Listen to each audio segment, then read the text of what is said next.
Depuis 2020, on peut voir que le prix de l'immobilier à Dubaï a tout simplement explosé d'année en année, ce qui peut nous faire poser des questions un peu sur est-ce que c'est toujours le bon moment d'acheter? Est-ce qu'on n'est pas sur la fin d'un cycle haussier? Est-ce que c'est pas une bulle qui est prête à exploser? Tout ce genre de questions, si vous voulez poser, n'hésitez pas à regarder cette vidéo. Dans cette vidéo, on va répondre à toutes ces questions en faisant plusieurs choses. Dans un premier temps, on va étudier tout simplement l'historique des prix de Dubaï pour voir aujourd'hui où on en est versus l'histoire et voir un peu ce que ça veut dire.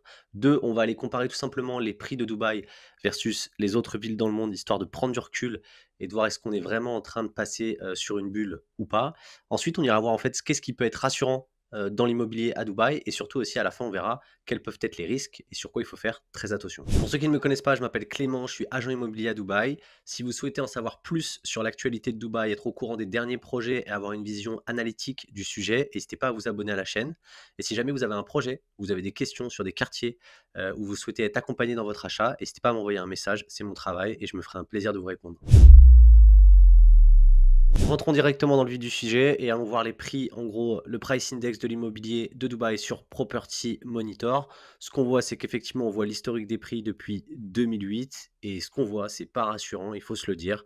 On voit que depuis 2020, on voit une énorme pente, ça ne fait qu'exploser et on voit qu'il y avait un pic auparavant à peu près 172 sur le price index et qu'aujourd'hui, on est déjà à 207, 208. Donc on va la faire simple, on est, on va dire, autour de 17%, 7,6% exactement au-dessus de ce pic pas rassurant.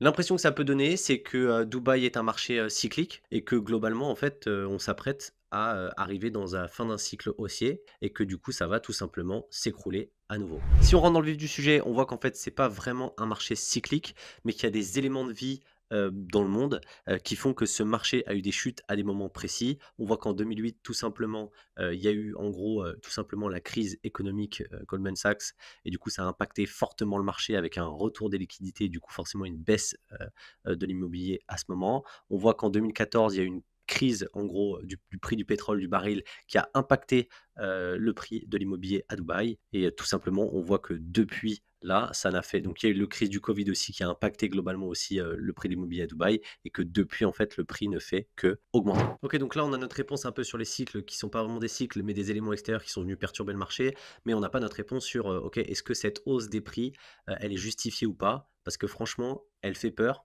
et elle pourrait nous laisser penser qu'en fait on achète beaucoup trop haut et qu'on va perdre notre argent et que potentiellement le marché va se retourner d'ici quelques années. Surtout qu'en plus de ça, si globalement vous êtes intéressé par Dubaï, vous devez être matraqué de publicité avec des projets qui sortent tous les jours et du coup vous devez vous dire mais c'est pas possible, ça construit beaucoup trop par rapport au nombre de personnes qui doivent venir. On se calme les amis, j'ai une petite statistique qui devrait vous rassurer. En fait, il y a quelque chose à prendre en compte que vous devez connaître si vous êtes en France, tout simplement, c'est l'inflation.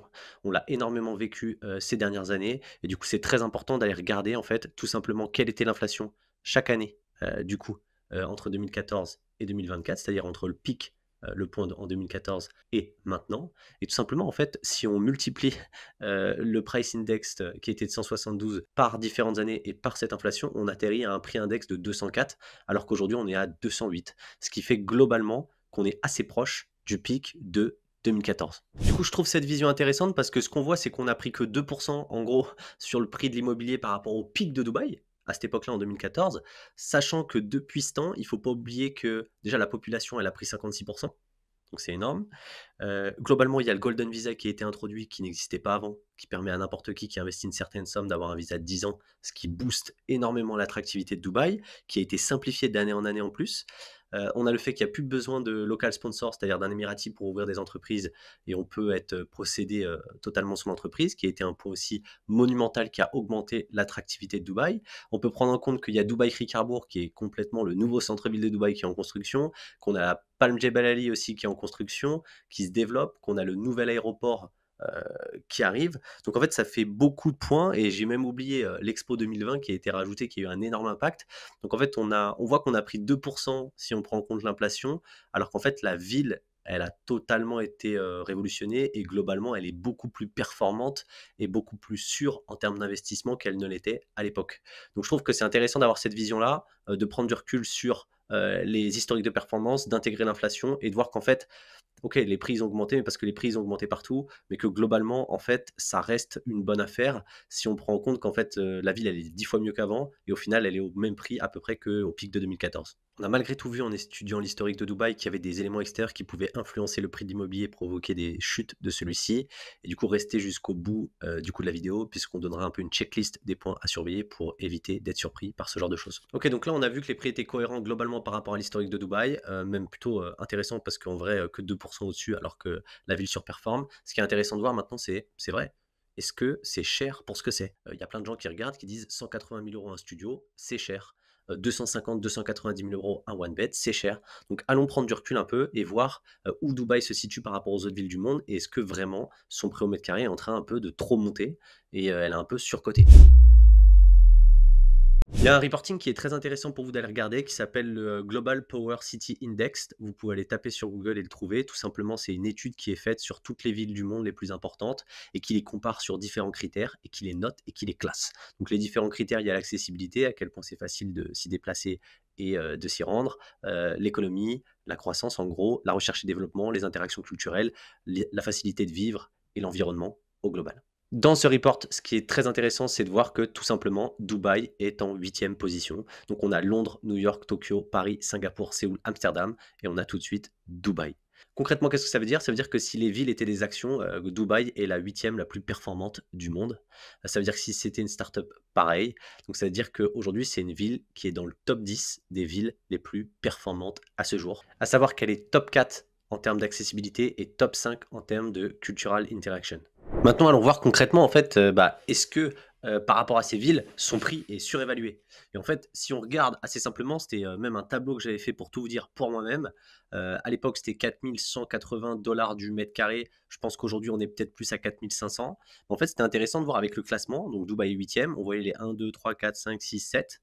On voyait qu'en gros, les moyennes, elles étaient à 9 000 du mètre carré, 15 000, 7 000, 10 000, 18 000, 8 000, 11 000. Donc on voyait qu'on était vraiment bien en dessous du prix des autres villes, alors qu'au final, globalement, elle est tout aussi performante et apporte le même niveau de vie et le même niveau de performance pour un individu. Pour vous rendre compte un peu de manière encore plus visuelle, il y a Knight Frank, pareil, qui a fait une étude assez sympa, qui a regardé en gros avec 1 million de dollars aujourd'hui, parce qu'il y a beaucoup de millionnaires qui viennent à Dubaï, qu'est-ce qu'on peut acheter en termes de surface selon les villes. Donc on voit Monaco, donc forcément c'est tout petit. Hong Kong, pareil, on voit tout petit. New York, Londres, Genève, Singapour, Shanghai, Paris. Donc tout ça, c'est des villes avec lesquelles Dubaï est en compétition et aujourd'hui performe au même niveau.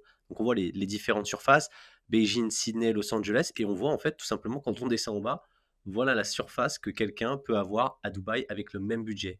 Ça explique, vous le verrez dans les stats, le nombre de millionnaires qui affluent globalement sur le marché de Dubaï pour s'acheter des résidences pour vivre. Du coup, je trouve que de percevoir un peu l'historique des prix de Dubaï, de voir où on en est actuellement versus le niveau de la ville, plus de comparer globalement au niveau des villes dans le monde, permet de démontrer assez clairement et factuellement, je trouve, que Dubaï reste une énorme opportunité et qu'elle a de très belles années à venir dans le temps. Néanmoins, on l'a vu, investir à Dubaï, ça peut comporter des risques. Du coup, ici, on va s'attarder à les nommer et à identifier aussi quels indicateurs clés sont à suivre, pour le futur. Le premier risque que je vois, c'est tout simplement le prix du pétrole. Même si on vous dit que Dubaï dépend qu'à 2 du pétrole, la réalité, c'est que, les Émirats, au global, dépendent beaucoup du pétrole et notamment leur pourcentage de PIB. Donc c'est quelque chose à surveiller parce que ça peut influencer le prix de l'immobilier. La deuxième chose, c'est globalement les crises financières. Dubaï dépend énormément d'un afflux fort internationaux et quand il y a une crise financière, les gens ont tendance à rapatrier leur argent, ce qui fait un appel d'air à Dubaï et qui fait un effondrement de l'immobilier. Ça reste néanmoins, en fait, ça s'est déjà passé en 2008 et le gouvernement a eu un comportement exemplaire puisqu'il a laissé tout le monde récupérer son argent, alors que par exemple, nous en France, on aurait pu par exemple le bloquer pour les gens s'ils faisaient ça. Donc il a laissé les gens prendre leur argent, le récupérer, le marché s'est effondré et eux, ils ont renfloué avec l'argent du pétrole, globalement pour éviter la catastrophe. Donc ça reste un point quand même très fort pour la suite si jamais ça vient à être à revenir. Le troisième point, je trouve, c'est tout simplement la possibilité d'un conflit. Je la trouve très faible, mais néanmoins, vu que l'actualité mondiale, elle est quand même assez incertaine, on ne peut pas savoir ce qui peut se passer. Et le dernier point, tout simplement, c'est la continuité du gérant du pays, qui est exceptionnel.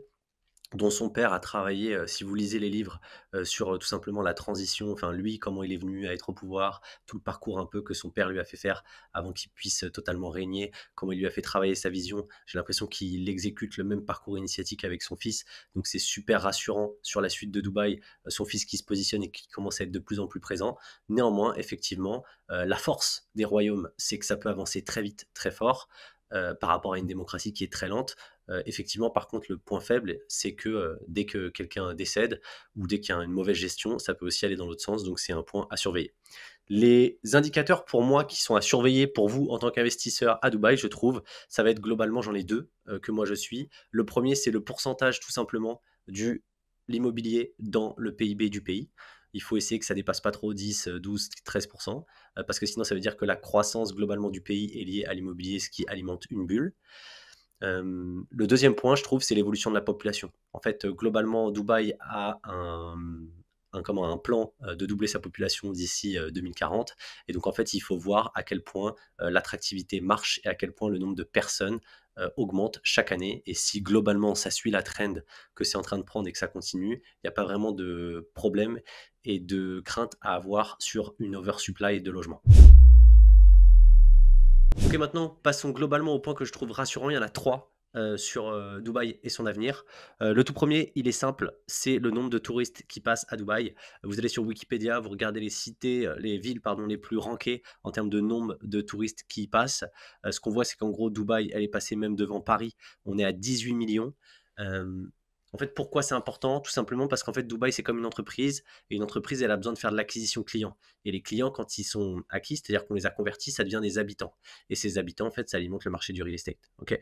Plus on a une capacité à avoir énormément de gens qui viennent visiter la ville, plus on a de chances qu'ils viennent s'y installer. Et aujourd'hui, là-dessus, par rapport à la taille de Dubaï et sa jeunesse, ce qu'ils ont réussi à faire, c'est exceptionnel. Et du coup, c'est très rassurant parce que plus il y a de personnes qui viennent, plus il y a de chances que le marché soit alimenté.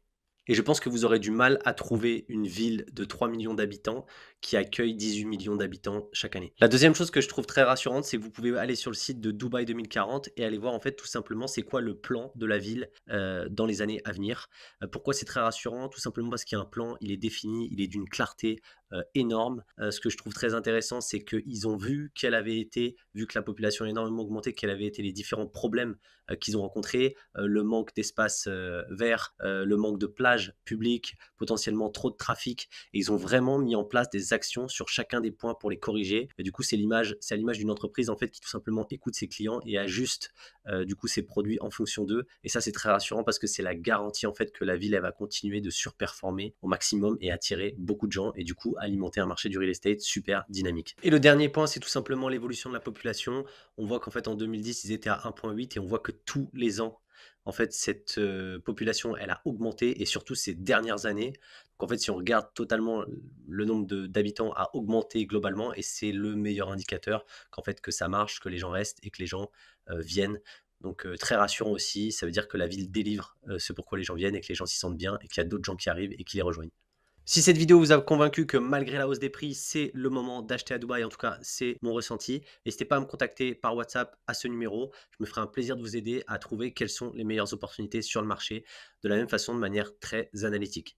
Si vous souhaitez en apprendre plus sur l'actualité de Dubaï, de la même façon, n'hésitez pas à vous abonner. Et surtout, si vous souhaitez connaître quels sont les meilleurs projets du moment, n'hésitez pas à regarder cette vidéo.